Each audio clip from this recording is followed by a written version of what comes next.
Aujourd'hui, on va parler du rééquilibrage alimentaire et la recette. Ce qu'il faut savoir sur la recette de rééquilibrage alimentaire. C'est une question, donc je vais expliquer. Donc, je suis Oumarou Ousmane alias Doc Polyvalent. Sur ce site, je vous montre des secrets et stratégies pour maîtriser le poids tout en grignotant. Donc, sans arrêter le grignotage et sans stress. J'ai écrit des tonnes de livres à ce sujet. Ça, c'est une toute petite partie de mes livres que j'ai écrits à ce sujet. J'ai aussi écrit des tonnes de livres sur divers sujets. Des livres que vous pouvez trouver sur Amazon, Kobo, Apple, Google, etc. etc. Donc, et pour tout renseignement ou opportunité, je vais laisser des liens dans la description de la vidéo. J'ai aussi une chaîne YouTube qui s'appelle Doc Polyvalent, écrivain DR neuro-hypnothérapeute. Et n'oubliez pas de vous abonner et d'activer la cloche à côté de l'abonnement pour ne pas rater les opportunités et les événements qu'on organise en ligne et dans la vraie vie. Même si vous n'habitez pas ici en France, vous pouvez participer à nos événements en ligne à travers des groupes de discussion, de partenariat, de solidarité, d'amitié et d'écoute. Par contre, si vous habitez ici en France, donc c'est beaucoup plus facile pour vous de participer à nos événements de la vraie vie. Des événements qu'on organise à Vendée, Nantes, Rennes, Angers. N'oubliez pas de regarder la fin de mes vidéos, car on ne sait jamais les surprises qu'on peut trouver à la fin de mes vidéos. Donc, ce qu'il faut savoir sur les recettes pour rééquilibrage alimentaire. Donc, ce qu'il faut savoir, il n'y a pas de recette fixe, miraculeuse pour l'équilibrage alimentaire. Chaque recette doit être adaptée à la personne et aux objectifs de la personne.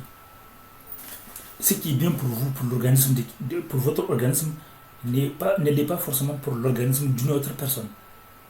Et même si vous avez envie de perdre le même nombre de kilos, ou même si vous avez envie de prendre le même nombre de kilos, donc chaque personne est différente.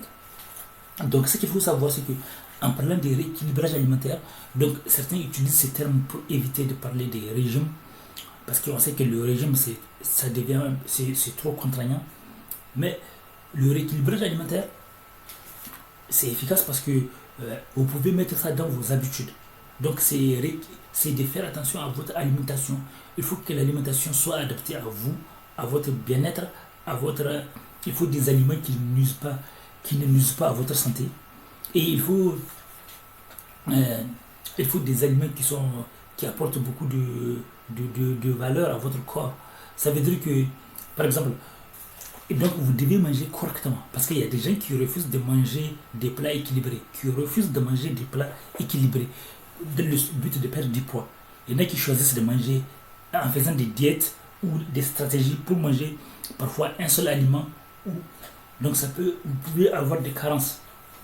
Donc il faut un équilibre alimentaire. Donc ne négligez pas les aliments à base de protéines. Ne négligez pas aussi les quelques matières grasses, comme on dit, quelques matières grasses comme les oléagineux, les cacahuètes, un peu, pour gagner un peu, pas trop. Et on dit aussi qu'il va que un peu de poisson pour la protéine, même si certains ne veulent pas manger de poisson, donc ça peut compenser avec d'autres aliments. Et aussi, comment on appelle ça, même si c'est contesté par d'autres personnes.